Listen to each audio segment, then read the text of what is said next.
Selamat pagi Bapak Ibu Saudara-saudara yang dikasihi oleh Tuhan Yesus Kristus. Berjumpa kembali bersama saya Pendeta Eka di dalam renungan firman Tuhan pada hari ini, hari Kamis 10 Juni 2021. Kiranya sukacita dan damai sejahtera dari Tuhan memberkati, menyertai kehidupan kita semua. Puji nama Tuhan. Sampai pembacaan kita pada hari ini yaitu 1 Raja-Raja pasal yang keempat. Kiranya firman Tuhan memberkati kita. Dan sebentar kita akan merenungkan bagian dari pasal ini. Sebelumnya kita akan berdoa bersama. Tuhan Allah Bapa di surga, terima kasih hari yang baru Tuhan percayakan pada kami. Kami mau terus mengisi hati dan pikiran kami dengan kebenaran firman Tuhan. Roh Kudus memampukan kami untuk dapat memahami apa yang Kau maksudkan dalam kitab suci, serta menolong kami untuk kami dapat menerapkannya dalam kehidupan kami setiap hari. Terpujilah nama-Mu Bapa, demi nama Tuhan Yesus kami berdoa. Amin. Bapak Ibu Saudara-saudara yang dikasihi oleh Tuhan, Tuhan tidak pernah ingkar janji. Itulah yang kita mesti pegang dalam menjalani kehidupan, dalam keadaan apapun. Karena janjinya adalah kebaikan. Seperti Israel diminta oleh Tuhan dalam Ulangan pasal yang ke-10 untuk hidup dalam ketaatan, memegang perintahnya, ketetapannya, supaya baik keadaan. Rasul Paulus sendiri memberikan satu penjelasan janji Tuhan. Allah turut bekerja dalam segala sesuatu untuk mendatangkan kebaikan bagi mereka yang mengasihinya. Itu tertulis di dalam Roma pasal 8 ayat 28. Sekali lagi, Tuhan tidak pernah ingkar janji. Karena itu kita sebagai umatnya diberikan satu keyakinan untuk memegang janjinya. Karena janjinya lah yang memberikan semangat untuk kita menjalani kehidupan. Tentu saja umat Tuhan bukan saja memegang janjinya dan janji Tuhan itu pasti akan digenapi. Artinya seseorang yang akan mengalami janji Tuhan adalah mereka yang sedia untuk hidup di dalam ketaatan secara penuh. Ya. Artinya kita bukan saja ingin mendapatkan apa yang Tuhan janjikan, tetapi ada kesadaran di dalam diri kita untuk senantiasa bersandar kepada Dia, Tuhan, dalam ketaatan secara penuh. Hal itulah yang dialami Salomo selama memerintah umat Israel, yaitu dia hidup dalam ketaatan penuh dan dia boleh menerima janji-janji Tuhan. Di dalam kitab 1 Raja-Raja mencatat bahwa Tuhan mengaruniakan hikmat kepada Salomo sedemikian rupa sehingga sebelum dan sesudah dia tidak ada yang seperti dia. Dalam 1 Raja-Raja yang kemarin pasal 3 khususnya ayat yang ke-12 mengatakan demikian. Maka sesungguhnya aku melakukan sesuai dengan permintaanmu itu. Sesungguhnya aku memberikan kepadamu hati yang penuh hikmat dan pengertian, sehingga sebelum engkau tidak ada seorang pun seperti engkau, dan sesudah engkau takkan bangkit seorang pun seperti engkau. Bapak Ibu Saudara yang dikasihi oleh Tuhan, itulah yang dijanjikan oleh Tuhan kepada Salomo dan pada akhirnya Tuhan nyatakan. Dalam pasal ini yaitu pasal 4, kita dibawa pada suatu panorama akan kejayaan Salomo dalam masa pemerintahannya.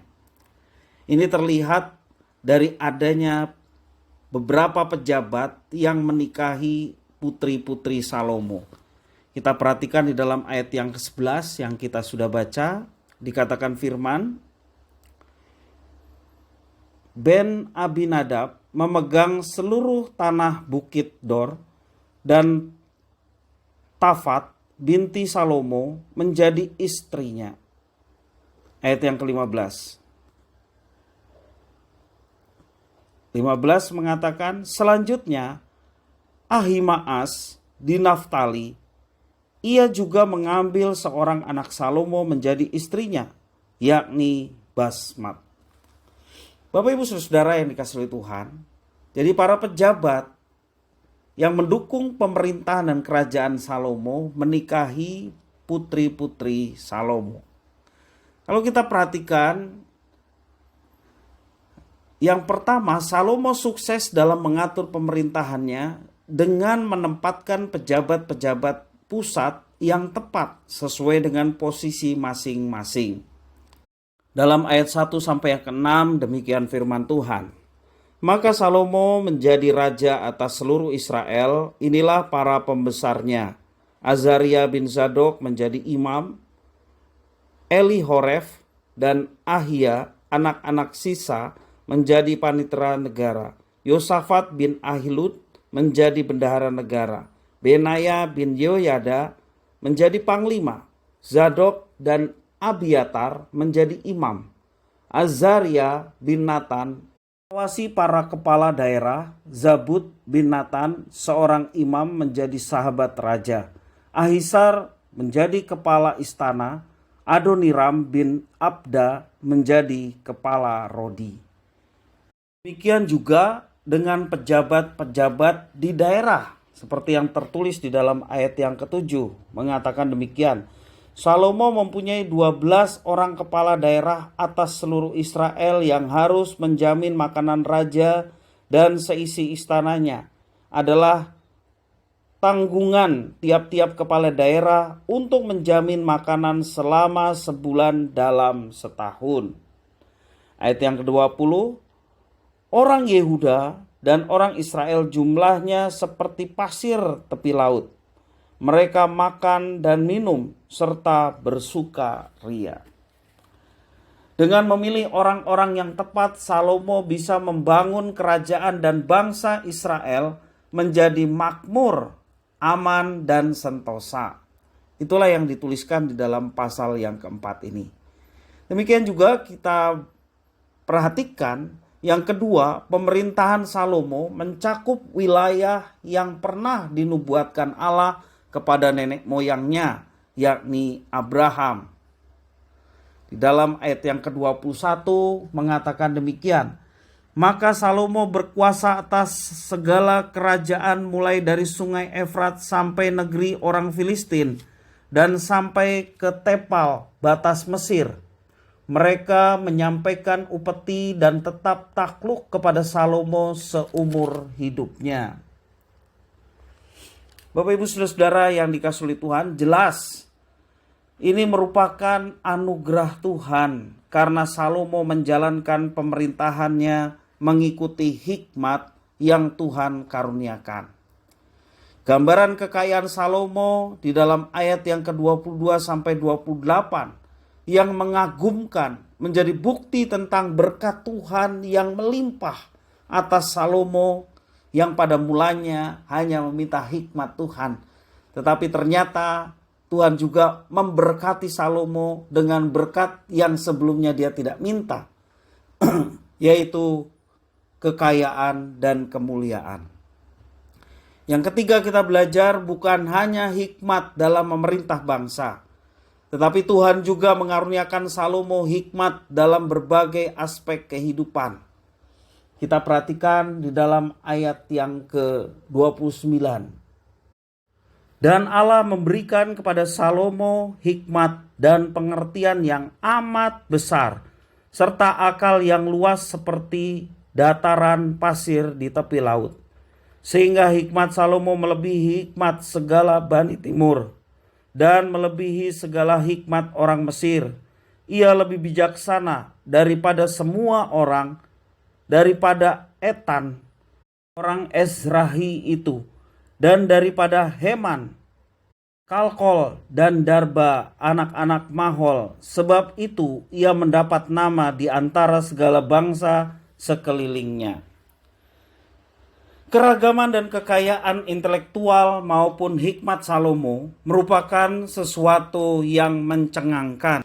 Sesuatu yang tidak banyak dimiliki oleh penguasa-penguasa yang pernah hidup dalam catatan sejarah dunia.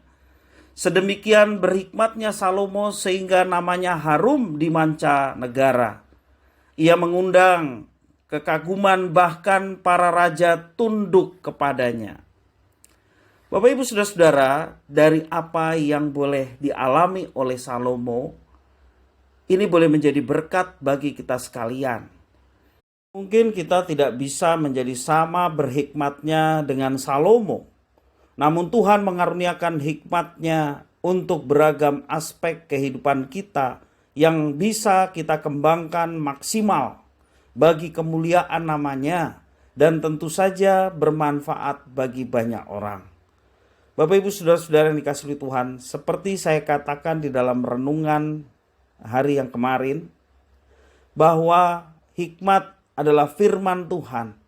Tak kala kita menjadikan firman Tuhan itu menjadi pedoman dalam hidup kita, dan kita laksanakan dalam kehidupan kita sehari-hari, dalam seluruh aspek kehidupan kita, itulah hikmat Tuhan yang menuntun kita. Nah, Bapak Ibu Saudara-saudara yang dikasihi Tuhan, kalau kita mengutamakan apa yang Tuhan inginkan, maka yang lainnya itu akan ditambahkan. Yesus mengatakan di dalam khotbah di bukit, dalam Matius pasal 6 ayat 33, tetapi carilah dahulu kerajaan Allah dan kebenarannya, maka semuanya itu akan ditambahkan kepadamu.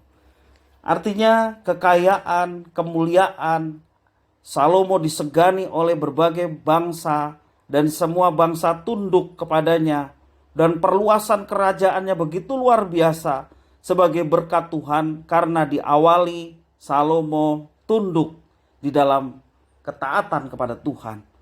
Dan ini menjadi kunci bagaimana Salomo memiliki hikmat. Karena hikmat yang sejati sekali lagi adalah firman Tuhan. Dan ketika firman Tuhan itu diterapkan, maka kita hidup dalam ketaatan. Dan seperti yang dikatakan Tuhan Yesus, yang lainnya akan ditambahkan.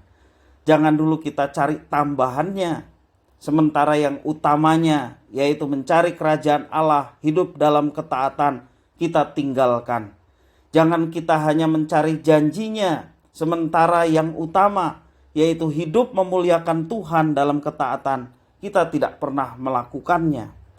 Janji Tuhan pasti akan digenapi tak kala kita bersedia untuk mengakui Dia Tuhan dan hidup dalam ketaatan sesuai dengan apa yang dikehendaki dalam kehidupan kita.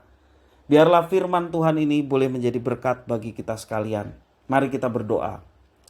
Tuhan Allah Bapa di surga, kami bersyukur kesempatan pagi hari ini kembali kami dapat belajar firman-Mu. Engkau memampukan kami untuk kami dapat mengerti, memahami apa yang Kau maksudkan, serta menolong kami dapat menerapkannya. Tuhan, terima kasih bahwa Engkau berjanji dan Engkau akan menggenapi. Karena itu kami mau pegang janji Tuhan. Dan kami mau tetap hidup dalam ketaatan sebagai satu ikatan kasih di antara kami umat yang dipercaya oleh Tuhan dengan Engkau yang telah menciptakan dan menebus kami. Terima kasih ya Tuhan atas firman-Mu. Demi nama Tuhan Yesus kami berdoa. Haleluya. Amin.